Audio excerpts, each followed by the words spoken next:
Hi everyone, welcome back to another video from Gameplay Classic.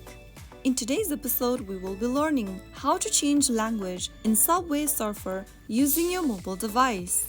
To change the language in Subway Surfer, launch open your Subway Surfer application and log into your account. After you are in the home page of Subway Surfer, go ahead and tap on the gear button at the top right corner.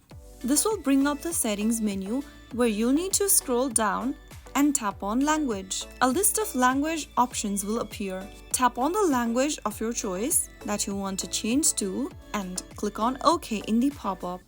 After you do that, you will be able to change your language setting within the Subway Surfers application. You can get back to your desired language whenever you want from this menu. That is how it's easily done. I hope the tutorial was helpful to you. If it was, go ahead and give us a thumbs up.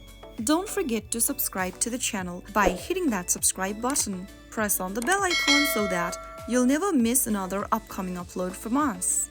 I will be back again in the next episode. Thank you for watching.